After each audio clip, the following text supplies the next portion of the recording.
Hi, I'm Nancy Drew. Since you can tell a lot about a person by where he or she lives, I thought I'd introduce myself by showing you my room. As you can see, I keep it pretty neat. Of course, I don't spend that much time in here. I always seem to be off solving mysteries. Anyway, here's my center of operations, my desk. Go ahead and poke around. Nice work. Now get out. Who are you? What just happened? If the grid had gone critical, we'd all be dead right now. I'm Gray. I don't care who you are. Don't tell me. Get out!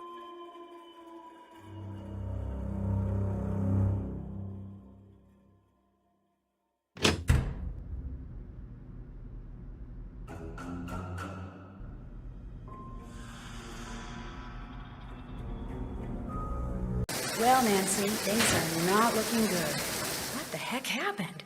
This case started out so well. I mean, what could be better than waking up in Venice, Italy?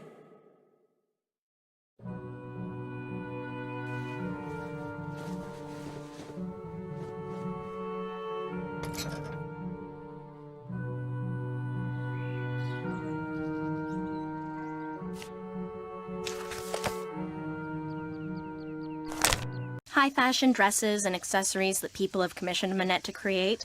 Needless to say, those people are très riche. In fact, she's designing the dress the First Lady will wear to the World Summit in November. Pretty cool, huh? Talk to you later. Allez, bye-bye!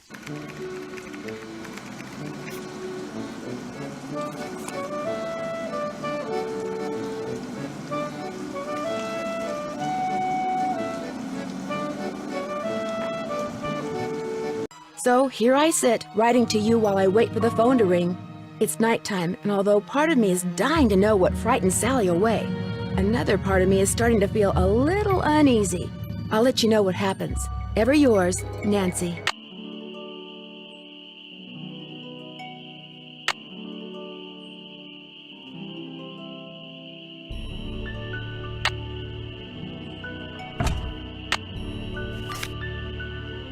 Soon we'll be sitting on the most fabulous collection of Maya artifacts ever assembled in one place. And now that we've scored the monolith, too, Beach Hill sera numero uno.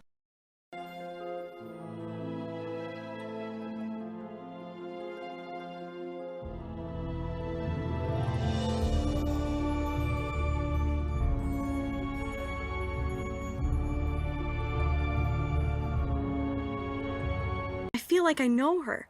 The more we rehearse, the more I want the story to have a happier ending. You play Persephone, I presume. I do. I'm also directing the show. That's great. I hope I get a chance to see it.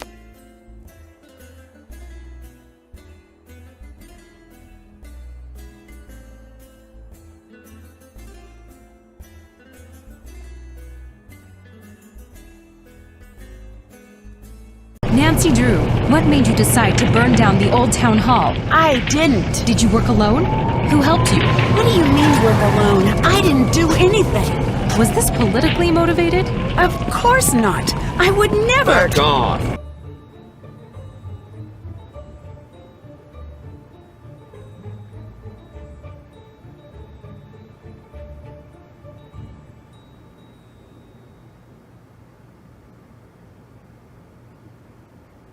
It's the last screening ever at the Royal Palladium. This place has been a landmark for almost a century. And now, in just 3 days, it's going to be demolished. I wish I could have seen the theater back in the 20s before it was turned into a movie house. All the great magicians performed here, even Harry Houdini.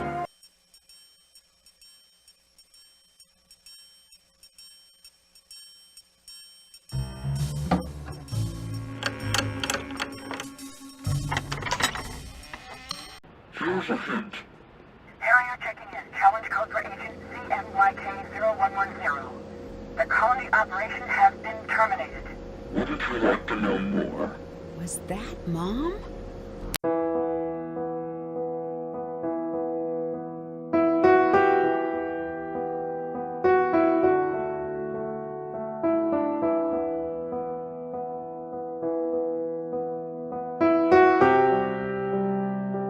For centuries, a fearsome monster has been stalking Castle Finster. Legend has it that once it is on the prowl, it won't return to the woods until it finds a new victim. A wealthy German investor, Marcus Bohm, has called me to Castle Finster to help him scare out the truth in this bizarre and terrifying case.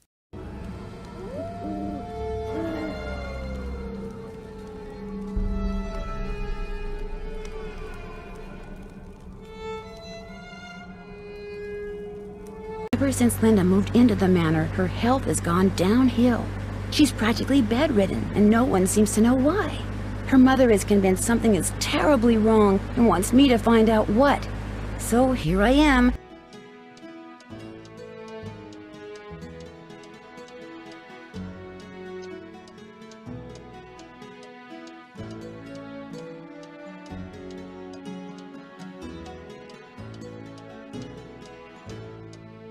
I should be excited, but for some reason I feel on edge, like something's out of whack. Maybe it's because George and Bess arranged this little vacation for me, and sometimes their plans don't work out so well. Or maybe it's because we're about to dock at a place called Snake Horse Harbor. Kind of a creepy name for a town, don't you think?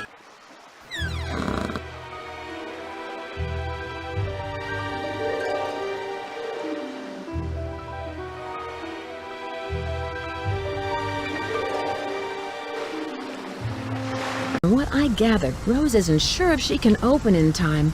Ever since they started the renovations, they've had a lot of accidents. Could it be just bad luck, or is there something more sinister at work? I'm sure I'll find out.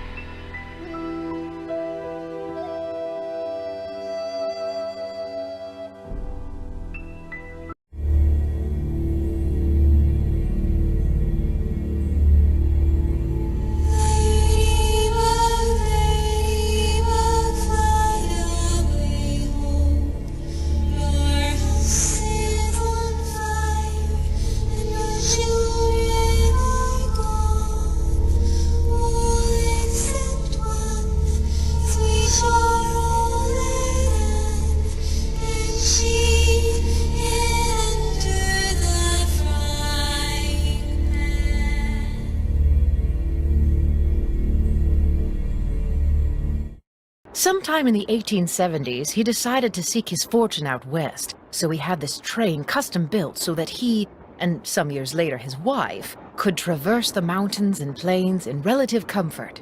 Where did he meet Camille? I don't know that.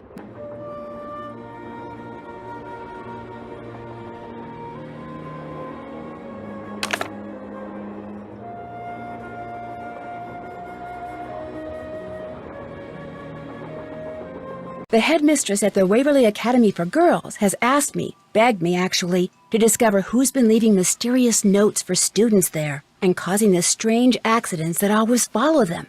So malicious was the last accident, the parents of its victim are threatening to sue the school if the perpetrator isn't identified. Fast.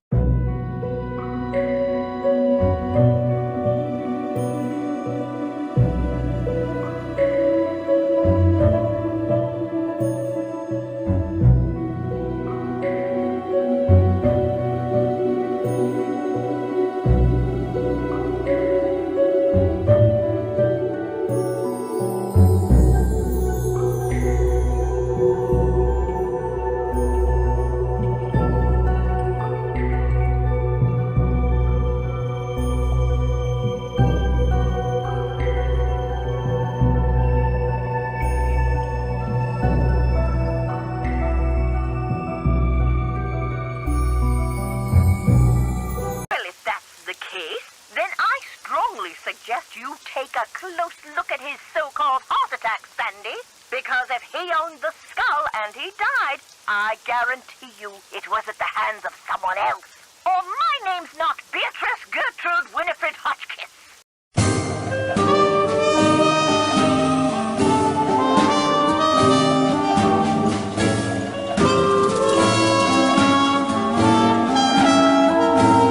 Hi, I'm Lisa. Did you hear what happened? Someone broke into the library and vandalized it. Dexter locked it up. He's saying the culprit must be one of us in the castle. Can you believe it? Yeah, Dexter just told me the library is a disaster area.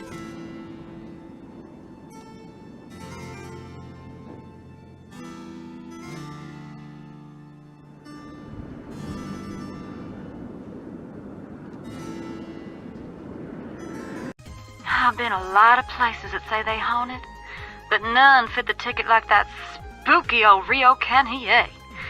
I never got to finish up the chapter on the Rio Can like I was supposed to. Between us girls, I'm glad of that.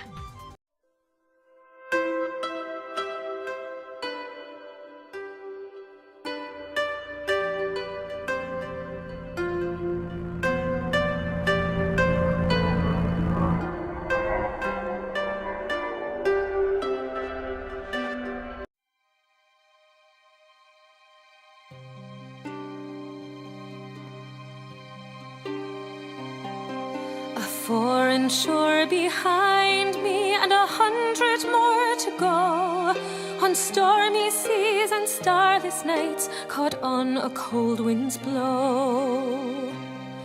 So many years have put my battered bow up to the test, a long forgotten promise coming home at last to rest.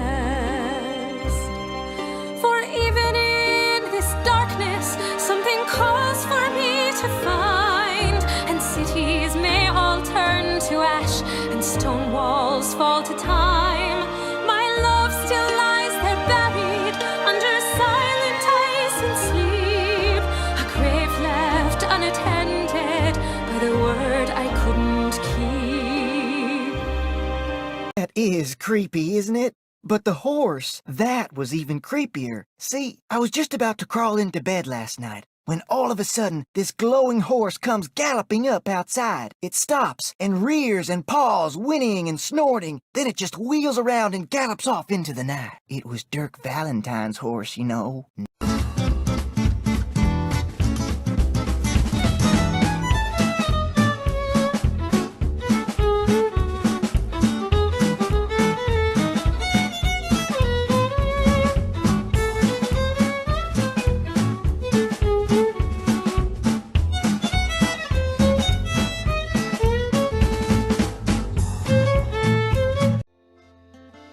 July 4th, 1882. Got sworn in as sheriff. It was the 4th, so it's like all them celebrations was for me, which of course they weren't. Frances thought up a song and played it on the piano for me. I forget how it went, but it was purty. I'm lucky to have her for a daughter. Hereford Shoup come by with a plant he brung from New York, which he calls Harrison's Yellow. Looked right dead to me, but Frances planted it out back and give it some water, and already it looks to be on the mend. She's 17 and can read and write good and knows her numbers. Hereford's thinking to marry her, but I said she ain't of that mind yet. March 30th, 1883. Frances has got eyes for a young man named Dirk. She says he's from Prescott. Cappy says when she plays the piano, this Dirk makes everyone be quiet so he can hear her good. I ain't never seen her smile like she smiles now. I told her to bring him to the ranch for dinner, but she says he won't come because he is too shy. I wonder if that is the truth. April 16th, 1883. Got a letter from the sheriff over in Phoenix about this Dirk Valentine who was wanted for robbing 2 banks in a stagecoach. The picture with the letter looked just like Dirk, who Frances is sweet on. When I showed her the picture, she got tearful and run off. Now, Dirk is gone, and she won't say nothing about where he went.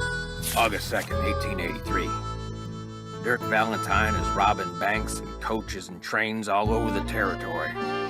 Frances says he never ever shoots his gun and only steals from people that already got plenty of money. But that ain't true, because some of them trains he robbed was carrying money, meant to pay miners a hard-earned wages. He is nothing but a no-good, greedy outlaw. But Frances gets real mad when I say that. I fear she is still sweet on him, and that she sees him when she knows I am busy, and gets letters from him which she hides from me. September 9th, 1883. Got hold of a note Frances sent to Dirk and saw what they was going to meet. So I got a posse and we caught Dirk, and now he's in jail. The judge is coming next week, and I hear he's a hanging judge, so Dirk most likely ain't long for this world. Frances won't say nothing to me no more, and says she never will again. September 13th, 1883. Dirk sent a secret letter to Frances, which Mason got hold of and give to me. I locked it up so she won't ever read it. Frances ain't allowed to see Dirk in jail, of course. And if she never sees his letter, maybe she will think he don't like her no more, and maybe she will stop liking him. Frances's ma would have known what to do better than me. I wish she was still alive. September 17th, 1883. They hung Dirk at noon. I thought I would be glad, but I ain't. September 18th, 1883. Frances took Brownie in my big saddlebag and is gone. She ain't told no one where she's going, not even Cappy. But I know she will forget Dirk, and when she does, she will come home because she's a smart gal and will figure out that I did what I'd done for her. January 4th, 1884. My sister says her little girl Ellie got a letter that said Frances went east and is not of a mind to ever return. I hope this ain't the truth, because I miss her something awful. June 11th, 1884. The Harrison's yellow, which Frances said was her favorite flower in the world, is just a pile of brown sticks now. I don't know how to look after delicate things like that, so it is my fault that it died. I ain't seen or heard from Frances in a year. I tell people she's on her way home, but when I look in my heart, I know this is a lie. She'll never come back to Shadow Ranch, and it is my fault. I'll just have to find a way to live with it. And she'll be coming around the mountain when she goes. Yodelay. I can't take any more. Where are you going? You can't leave. The Raleighs said we were to have a cookout and entertain our guest. Yeah, well, I don't call this entertainment. It's worse than whatever that stuff was you cooked. That was lamb ragout, for your information, and it was great. If you couldn't appreciate it, it's because your taste buds are about as sophisticated as a sand flea's. I think I'll turn in too. Night, ma'am. Next time, just stick to burgers. Et tu, Brute? You see that? You see what I put up with?